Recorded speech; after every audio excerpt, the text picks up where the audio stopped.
Hello guys. मैं प्रारब्ध इटावदिया, आपका फिजियो फ्रेंड, और आज का हमारा टॉपिक है कपिंग थेरेपी। तो आइए जानते हैं कपिंग थेरेपी के बारे में। वीडियो में हम क्या क्या जानने वाले हैं। सबसे फर्स्ट पॉइंट, कपिंग थेरेपी क्या है और कैसे होती है, क्या टाइप्स हैं कपिंग थेरेपी के। थर्ड नंबर, कौन कौन कपिंग थेरेपी करवा सकता है और किससे करवानी है। फोर्थ, क्या कपिंग थेरेपी करवाते टाइम पेन होता है या नहीं। फिफ्थ, कैसे पता करें कि आपको कपिंग थेरेपी की जरूरत है या नहीं। तो आइए जानते हैं कपिंग थेरेपी क्या है। कपिंग थेरेपी एक एंशियंट हीलिंग टेक्निक है जिनमें इस टाइप्स के कप्स होते हैं, एक पंप होता है। हम उन कप्स को स्किन पर लगाते हैं, पंप से सक्शन क्रिएट करते हैं, और जब सक्शन क्रिएट हो जाता है तो जो अंदर ब्लड फ्लो है वो बहुत ज्यादा बढ़ जाता है। उससे आपकी मसल भी रिलैक्स होती है, हीलिंग इंप्रूव होती है। मान लो आपको इंजरी हुई है और इंजरी के कुछ टाइम बाद आपने कपिंग करवाई, तो आपकी इंजरी बहुत जल्दी रिकवर हो जाएगी। अगर आप जिम करते हैं तो आपकी मसल रिलैक्स होगी कपिंग करवाने से, और मसल ग्रोथ है वो भी इंप्रूव होगी। बिकॉज अगर आप कपिंग करवाते हैं तो वहां का ब्लड फ्लो बढ़ेगा, और जैसे ही ब्लड फ्लो बढ़ेगा आपको पता है कि वहां की रिकवरी फास्ट होगी, तो मसल ग्रोथ भी जल्दी होगी। तो देखते हैं कि कपिंग थेरेपी कितने टाइप्स की होती है। सबसे पहले मैं बता दूं कि कप्स कितने टाइप्स के होते हैं। एक अभी मेरे पास अवेलेबल है प्लास्टिक कप। एक प्लास्टिक कप होता है, दूसरा होता है जो ग्लास वाले कप्स होते हैं, वो फायर कपिंग के लिए यूज करते हैं।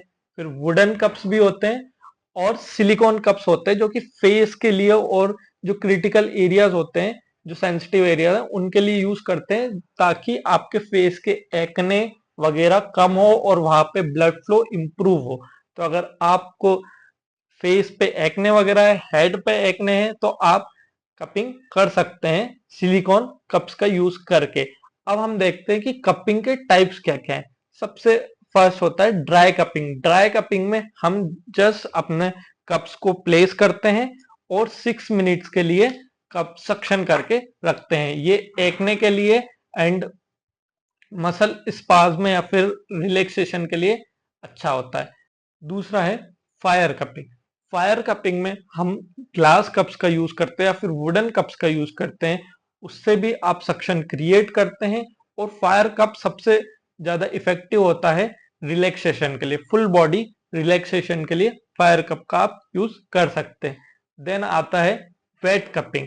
वेट कपिंग में हम कप्स लगाने से पहले उस एरिया पे छोटे छोटे कट्स लगाते हैं, ताकि जो आपका ब्लड है वो बाहर आ सके और जो टॉक्सिन्स है वो वहां से रिलीज या फिर रिमूव हो सके। तो जो सबसे इंपॉर्टेंट कपिंग थेरेपी होती है वो वेट कपिंग ही मानी जाती है, क्योंकि इससे आपका ब्लड फ्लो भी इंक्रीज होता है, आपका रिलैक्सेशन भी मिलता है, एंड टॉक्सिन्स भी रिलीज होते हैं। तो अगर आप कपिंग करवाना चाहते हैं तो वेट कपिंग के लिए जा सकते हैं। And last is dynamic cupping. Dynamic cupping just pain release के लिए हम कर सकते हैं, और ब्लड फ्लो इंक्रीज करने के लिए और हीलिंग को इंप्रूव करने के लिए कर सकते हैं। अब देखते हैं कि किन किन लोगों को या फिर किन किन कंडीशन में हम कपिंग थेरेपी कर सकते हैं या फिर करवा सकते हैं, और किन किन को कपिंग थेरेपी नहीं कर सकते हैं।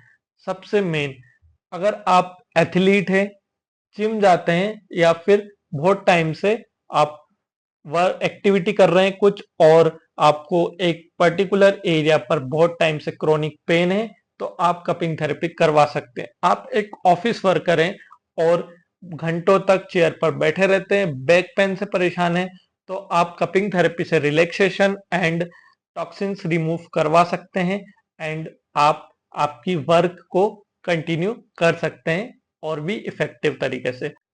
अगर आपको माइग्रेन है या फिर हेडेक है, बहुत ज्यादा सीवियर हेडेक है, माइग्रेन है, तो आप कपिंग थेरेपी के लिए जा सकते हैं। इससे आपका ब्लड सर्कुलेशन बढ़ेगा, वहां के टॉक्सिन्स भी रिमूव होंगे, और पेन भी कम होगा, एंड आपको रिलैक्सेशन मिलेगा, और जो आपका स्ट्रेस है या फिर एंजाइटी है वो भी कम होगी। तो अगर आपको माइग्रेन है या फिर क्रॉनिक हेडेक है तो आप कपिंग थेरेपी करवा सकते हैं। अगर मसल स्टिफनेस है मसल रिलैक्स करवाना चाहते हैं तो कपिंग थेरेपी के लिए आप जा सकते हैं। क्रोनिक बैक पेन या फिर क्रोनिक पेन है कोई भी एरिया का तो कपिंग करवा सकते हैं। तो आप जानते हैं कि क्या कपिंग करवाने से दर्द होता है? तो क्लियरली है नहीं, कपिंग करवाने से कोई दर्द नहीं होता। मैंने ज्यादातर कुछ पेशेंट्स पर देखा है कि वो डरते हैं कपिंग करवाने के पहले, और पहले तो आ जाते हैं कि हाँ हमें कपिंग करवानी है, क्योंकि मैं खुद 1 साल से कपिंग थेरेपी प्रैक्टिस कर रहा हूँ। फिर बाद में वो डरते हैं कि नहीं, आप पेन होगा, आप कट्स लगाओगे तो बहुत पेन होगा।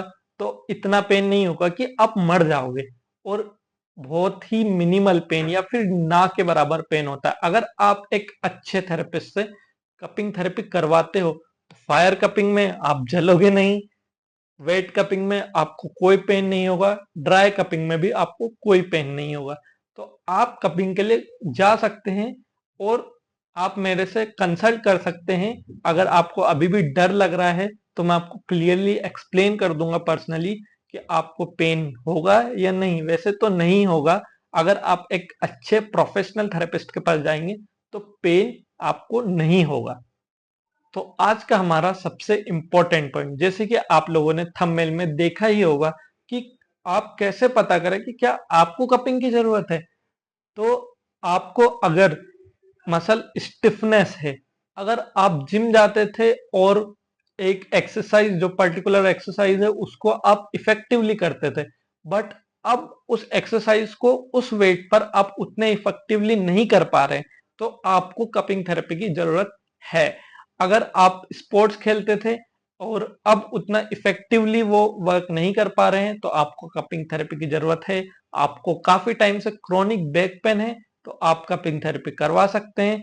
आप स्ट्रेस में हैं, एक्ने है आपको स्किन पर या फिर मार्क्स है स्किन पर, तो आप कपिंग थेरेपी करवा सकते हैं। और अगर आप जानना चाहते हैं पर्सनली कि क्या मेरी कंडीशन में मेरे को कपिंग थेरेपी करवानी चाहिए या नहीं करवानी चाहिए, तो आप मुझे कमेंट सेक्शन में पूछ सकते हैं, और मैं इंस्टाग्राम की लिंक भी दे दूंगा, तो आप मुझे डीएम भी कर सकते हैं। मैं आपको पर्सनली कांटेक्ट करूंगा और आपको आपकी कंडीशन के बेसिस पे बताऊंगा कि आपको कौन सी टाइप की कपिंग थेरेपी करवानी चाहिए, और अभी आपको कपिंग थेरेपी की जरूरत है या नहीं है। तो आप अगर किसी भी प्रोफेशनल थेरेपिस्ट के पास जाते हो कपिंग करवाने के लिए, तो आप उनसे आपका ग्रेड भी चेक करवा सकते हो।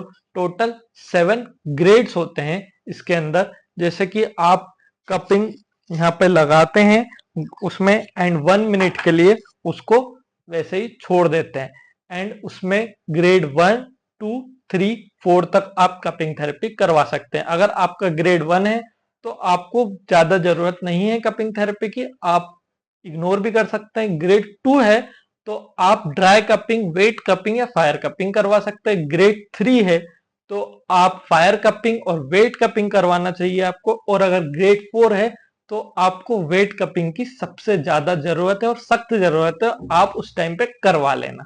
ठीक है। और अब मैं देखता हूं मेरा ग्रेड 1 आया है, मेरे को इस एरिया पे कपिंग की जरूरत नहीं है। सी, बहुत कम रेडनेस है। Thank you for watching the video. Comment करें, आपको कुछ भी क्वेश्चन है तो like the video, subscribe the channel and share it.